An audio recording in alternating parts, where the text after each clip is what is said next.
আসসালামু আলাইকুম ওয়া রাহমাতুল্লাহ। ইন্নাল হামদালিল্লাহ ওয়াসসালাতু ওয়াসসালামু আলা মুহাম্মাদিন ওয়া আলিহি ওয়া আসহাবিহি ওয়া মা ওয়ালা। আম্মা বাদ। সম্মানিত দর্শক শ্রোতা, মুসলিম ভাই ও বোনেরা, মহাগ্রন্থ আল কোরআনের তাফসির বর্ণনা অনুষ্ঠানের আজকের 65তম পর্ব শুরু হতে যাচ্ছে। সকলকে স্বাগত জানাচ্ছি।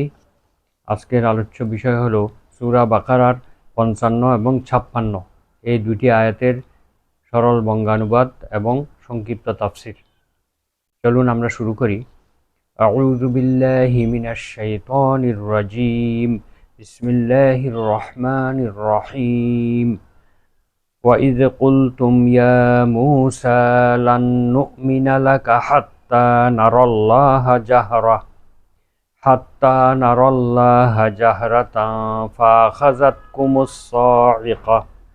فأخذتكم الصاعقة وأنتم تنظرون ثم بعثناكم من بعد موتكم لعلكم تشكرون صدق الله العظيم। সূরা আল বাকারা আয়াত নম্বর 55 এবং 56।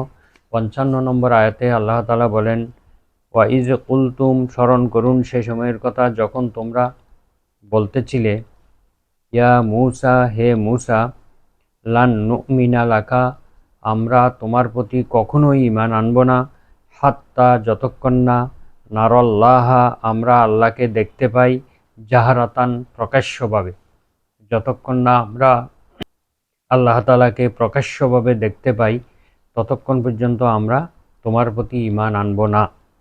ফা আখাযাতকুমুস সাইকা, অতঃপর বজ্রপাত তাদেরকে গ্রাস করল। ওয়া আনতুম তানজুরুন, আর এটা তোমরা নিজেরা প্রত্যক্ষ করতেছিলে। বনী ইসরাইলকে উদ্দেশ্য করে এই কথাগুলো বলা হচ্ছে। সুম্মা বাআসনাকুম, 56 নম্বর আয়াতে আল্লাহ বলেন, তারপর আমি তোমাদেরকে পুনরুজ্জীবিত করলাম, মিম বাদি মাউতিকুম, তোমাদের মৃত্যুর পরে, বজ্রপাতে তোমাদের মৃত্যুর পরে তোমাদেরকে আমি আবার জীবিত করলাম, লাআল্লাকুম তাশকুরুন, যাতে তোমরা আমার কৃতজ্ঞতা প্রকাশ করো। এ হচ্ছে আয়াত দুটির সরল বঙ্গানুবাদ। এবারে আমরা আয়াতের সংক্ষিপ্ত তাফসির বর্ণনা করব। হযরত মূসা আলাইহিস সালাম যখন বনী ইসরাইলদের থেকে 70 জন লোককে বাছাই করে নিয়ে আল্লাহর ওয়াদা অনুযায়ী তুর পর্বতে যান এবং ওই লোকগুলি আল্লাহর কথা শুনতে পায়, তখন মূসা আলাইহিস সালামকে বলে যে আমরা শুধু আল্লাহর কথা শুনলে হবে না, তাকে সরাসরি আমরা দেখতে চাই। যতক্ষণ পর্যন্ত তিনি সরাসরি আমাদের সাথে দেখা দিবেন না ততক্ষণ আমরা তোমার প্রতি ঈমান আনব না। এই ঔদ্ধত্যপূর্ণ প্রশ্ন শুনে তখন আল্লাহ তাআলা তাদের উপরে বজ্রপাত করলেন। আকাশ থেকে বজ্রপাত হয় এবং অত্যন্ত উচ্চ শব্দ হয়, ফলে তারা সবাই মৃত্যুবরণ করে। এদিকে মূসা আলাইহিস সালাম তাদের মৃত্যু দেখে বিলাপ করতে থাকেন এবং কেঁদে কেঁদে মহান আল্লাহ তাআলার কাছে আরজ করেন, হে আল্লাহ, আমি বনী ইসরাইলদেরকে কি উত্তর দেব? এরা তো তাদের মধ্যে উত্তম এবং নেতৃস্থানীয় লোক ছিল। হে আল্লাহ, আপনার এরূপ করার ইচ্ছা থাকলে ইতপূর্বে তাদেরকে এবং আমাকে একসঙ্গে মেরে ফেলতেন। হে আল্লাহ, অজ্ঞ লোকদের অজ্ঞতার কারণে আপনি আমাকে পাকড়াও করবেন না। মূসা আলাইহিস সালামের এই বিনীত প্রার্থনা কবুল হয়ে যায় এবং তাকে বলা হয় যে এরাও গরুর বাছুর পূজকদের অন্তর্ভুক্ত ছিল, তাদের শাস্তি হয়ে গেল। অতঃপর আল্লাহ তাদেরকে পুনরায় জীবিত করেন। এই ব্যাপারে মুহাম্মদ ইবনে ইসহাক রাহিমাহুল্লাহ বলেন যে যখন মূসা আলাইহিস সালাম তার গোত্রের নিকট আসেন, যখন তিনি তওরাত কিতাব নিয়ে আসেন, 40 দিন আল্লাহর ইবাদত বন্দেগী করার পরে তুর পর্বত থেকে তওরাত কিতাব প্রাপ্ত হয়ে যখন তিনি তার উম্মতের কাছে ফিরে আসেন, তখন তিনি দেখতে পেলেন যে তারা সবাই গোবৎস পূজায় লিপ্ত রয়েছে। তখন তিনি তার ভাই হারুন আলাইহিস সালামকে যে দায়িত্ব দিয়ে গিয়েছিলেন, সে হারুন আলাইহিস সালামকে এবং গোবৎস যিনি তৈরি করেছিলেন সেই সামেরিকে তিরস্কার করেন। অতঃপর গোবৎসটিকে তিনি আগুনে পুড়িয়ে দেন এবং সেই পোড়া ছাইগুলো সমুদ্রে নিক্ষেপ করেন। তারপর তাদের মধ্য থেকে উত্তম লোকদেরকে তিনি বেছে নেন। তাদের সংখ্যা ছিল 70 জন। তওবা করাবার জন্য তিনি তাদেরকে নিয়ে তুর পাহাড়ে চলে যান। তাদেরকে বলেন, তোমরা তওবা করো, তোমরা রোজা রাখো, পবিত্র হয়ে যাও এবং তোমরা পাক কাপড় চোপড় পরিধান করো। যখন হযরত মূসা আলাইহিস সালাম তাদেরকে নিয়ে তুরে সিনা বা সিনাই পর্বতে পৌঁছলেন, তখন ওই লোকগুলো বলে যে, হে আল্লাহর নবী, আপনি আল্লাহর নিকট প্রার্থনা করুন, তিনি যেন তার কথা শুধু আপনাকে নয় আমাদেরকেও যেন শুনিয়ে দেন। তখন মূসা আলাইহিস সালাম পাহাড়ের কাছে পৌঁছলে একখণ্ড মেঘ এসে সারা পাহাড় ঢেকে ফেলে। মূসা আলাইহিস সালাম ওই মেঘের ভিতর দিয়ে যেতে যেতে আল্লাহ তাআলার নৈকট্য লাভ করেন। আল্লাহ তাআলার কথা আরম্ভ হলে মূসা আলাইহিস সালামের কপাল আলোক উজ্জ্বল হয়ে ওঠে। সেই সময় কেউ তার দিকে দৃষ্টি নিক্ষেপ করতে পারত না। লোকেরা এগিয়ে গেলে তারাও মেঘের মধ্যে ঢুকে যায় এবং আল্লাহর উদ্দেশ্যে সেজদায় পড়ে যায়। মূসা আলাইহিস সালাম তখন আল্লাহর কাছে প্রার্থনা করেন। তার প্রার্থনার ফলে তার সঙ্গীয় বনী ইসরাইলের সেই নেতৃস্থানীয় লোকগুলো আল্লাহর কথা শুনতে পায়। তার কথা শেষ হলে মেঘ সরে যায় এবং মূসা আলাইহিস সালাম তার নেতৃস্থানীয় লোকদের কাছে চলে আসেন। তখন তারা মূসা আলাইহিস সালামকে বলেন, হে মূসা, আমরা কখনো ঈমান আনব না যে পর্যন্ত না আমরা আল্লাহ তাআলাকে আমাদের সামনে দেখতে পাই। তাদের এই ঔদ্ধত্যপূর্ণ প্রশ্নের ফলে একটি ভূমিকম্প আসে এবং ভূমিকম্প এসে তারা সবাই ধ্বংস হয়ে যায়। এখন মূসা আলাইহিস সালাম খাঁটি অন্তরে আল্লাহ তাআলার কাছে প্রার্থনা করতে লাগলেন এবং বলেন যে, এর চেয়ে তো বরং এর পূর্বে মরে যাওয়াই আমার জন্য ভালো ছিল। নির্বোধদের কার্যের জন্য আল্লাহ পাক যেন তাকে ধ্বংস না করেন। ওরা তো বনী ইসরায়েলের মধ্যে উত্তম লোক ছিল। এখন তিনি একাই ফিরে গেলে তাদেরকে কি উত্তর দিবেন? কে বা তার কথা বিশ্বাস করবে এবং তারা কেউ তার উপর ঈমান আনবে? সুতরাং আল্লাহ তাআলা তার তওবা কবুল করেন এবং তার প্রতি দয়া করেন। মূসা আলাইহিস সালাম এভাবে অত্যন্ত বিনয়ের সাথে প্রার্থনা করতে থাকেন। অবশেষে তার প্রার্থনা মঞ্জুর হয়। আল্লাহ তাআলা ওই মৃতদেরকে পুনরায় জীবিত করেন। এখন সবাই সম্মিলিতভাবে বনী ইসরায়েলের পক্ষ থেকে তওবা করতে আরম্ভ করে। তাদেরকে বলা হয় যে, যে পর্যন্ত না তারা তাদের নিজেদের জীবনকে ধ্বংস করবে এবং একে অপরকে হত্যা করবে, সেই পর্যন্ত তাদের তওবা কবুল করা হবে না। আল্লামা সুদ্দী রহমাহুল্লাহ বলেন যে, এটা বনী ইসরায়েলের পরস্পর রক্তারক্তির পরের ঘটনা, অর্থাৎ তারা একে অপরকে হত্যা করার পরের ঘটনা। এটা দ্বারা এটাও জানা যাচ্ছে যে এই সম্বোধন সাধারণ হলেও প্রকৃতপক্ষে এটা দ্বারা উদ্দেশ্য হলেও ওই 70 জন ব্যক্তি। ইমাম রাজি রহমাহুল্লাহ তার তফসিরে কবিরে এই 70 ব্যক্তির ঘটনায় লিখেন যে, তারা জীবিত হওয়ার পর বলেছিল, হে নবী, আপনি আল্লাহর নিকট প্রার্থনা করুন যে তিনি যেন আমাদের সকলকে নবী বানিয়ে দেন। তিনি প্রার্থনা করেন এবং তা কবুল হয়।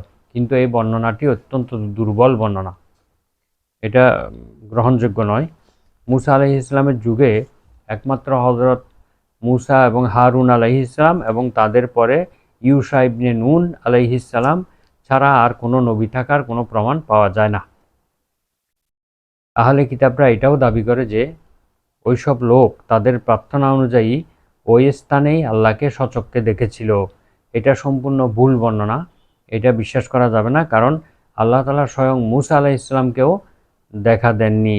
মূসা আলাইহিস সালাম বলেছিলেন, রব্বি আরিনি আনজুর ইলাইক, আল্লাহ আপনি আমাকে দেখা দিন, আমি আপনার দিকে তাকিয়ে দেখব।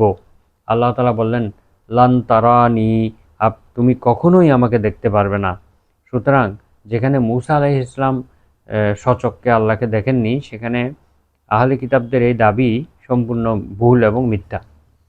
এই আয়াতের তফসিরে আরেকটি তফসির পাওয়া যায়, সেখানে বলা হয়েছে যে, বনী ইসরাইলগণ বলল, হে মূসা, আল্লাহ স্বয়ং প্রকাশিত হয়ে আমাদের সঙ্গে কথা বলেন না কেন? তিনি আপনার সাথে কথা বলবেন আর আমাদের সাথে বলবেন না, এর কারণ কি?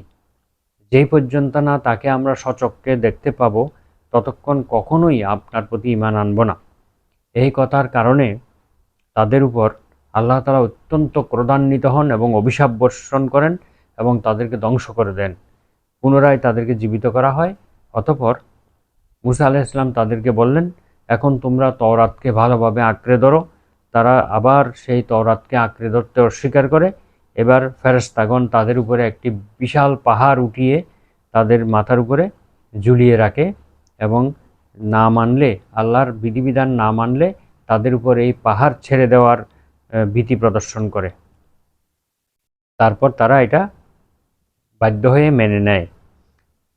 তো তারা মৃত্যুর পরে পুনরায় জীবিত হয়ে তারা আবার মুকাল্লাফ হয়েছিল, অর্থাৎ তাদের উপর শরীয়তের বিধিবিধান প্রযোজ্য হয়েছিল, অর্থাৎ তাদের প্রতি আল্লাহর আহকাম জারি করা হয়েছিল। কেউ কেউ বলেছেন যে তাদের মৃত্যুর পর যেহেতু তারা আবার জীবিত হয়েছে, তাদের উপর শরীয়তের নির্দেশাবলী আর পালন করা তাদের উপর আবশ্যক ছিল না, এটা তাদের উপর থেকে সরে গিয়েছে।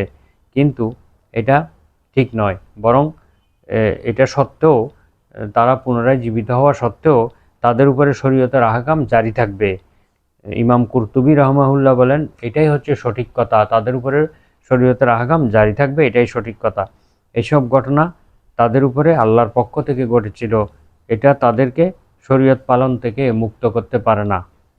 স্বয়ং বনি ইসরায়েলরাও এরকম বড় বড় ঘটনার শিকার হয়েছে, অনেক বড় বড় অলৌকিক ঘটনা তারা দেখেছে, তবুও তাদের উপরে শরীয়তের নির্দেশাবলী চালু ছিল এবং এদের উপরেও শরীয়তের নির্দেশাবলী জারি ছিল। এই কথাই সবচেয়ে সঠিক। আল্লাহু আ'লামু বিস-সাওয়াব, আল্লাহ তাআলাই সবচেয়ে সঠিক বিষয়টি জানেন। তো এখানে এই আয়াতের শিক্ষা হলো যে আল্লাহ তাআলা যেভাবে আমাদেরকে তার পরিচয় দিয়েছেন, যেভাবে তিনি আমাদেরকে বিধিবিধান দিয়েছেন, সেভাবে আল্লাহকে মেনে নেওয়াই আমাদের উচিত। কোনো রকম অতিরিক্ত প্রশ্ন না করা, ঔদ্ধত্যপূর্ণ প্রশ্ন না করা, প্রশ্নবাণে জর্জরিত না করা, যেগুলো বনি ইসরায়েলরা করে নিজেরাই ক্ষতিগ্রস্ত হয়েছিল। এ ধরনের প্রশ্ন না করে আল্লাহ যেভাবে বলেছেন সেভাবেই তার কথাগুলো মেনে নেওয়া, বিশ্বাস করা আমাদের উপর কর্তব্য। বনি ইসরায়েলরা যে অপরাধগুলো করেছে আমরা যাতে সেই অপরাধ না করি, এই জন্য এই আয়াতগুলো আমাদের জন্য শিক্ষণীয়, এই ঘটনাগুলো আমাদের জন্য শিক্ষণীয়। এবং আল্লাহ তাআলা মৃত্যুর পরেও এই দুনিয়াতে বহু মানুষকে জীবিত করেছিলেন, তার মধ্যে এই বনি ইসরায়েলদের একটা ঘটনা। আল্লাহ বলছেন, সুম্মা বাআসনাকুম, আমি পুনরুজ্জীবিত করলাম তোমাদেরকে, মিন বাদি মাউতিকুম, তোমাদের মৃত্যুর পরে। অর্থাৎ মৃত্যুর পরে আল্লাহ তাআলা জীবিত করেছিলেন এই দুনিয়াতে বহু মানুষকে, তার মধ্যে বনি ইসরায়েলের এই ৭০ জন রয়েছে। ঈসা আলাইহিস সালাম আল্লাহর হুকুমে মৃত মানুষকে জীবিত করতেন, এটা তার মুজিজা ছিল। এভাবে আল্লাহ তাআলার ক্ষমতা আমরা বিশ্বাস করব। আল্লাহ তাআলা যা ইচ্ছা তা করতে পারেন, ফাআলুল লিমা ইউরিদ, পবিত্র কোরআনে এসেছেন যে তিনি যা ইচ্ছা তা করতে পারেন, তার ক্ষমতা অসীম, প্রবল, পরাক্রমশালী আল্লাহ তাআলা। এই কথাগুলো আমাদের বিশ্বাস করতে হবে। আজকের আলোচনা আমরা এখানে শেষ করছি। সুবহানাকা আল্লাহুম্মা ওয়া বিহামদিকা, আশহাদু আল্লা ইলাহা ইল্লা আনতা, আস্তাগফিরুকা ওয়া আতুবু ইলাইক। আসসালামু আলাইকুম ওয়া রাহমাতুল্লাহ।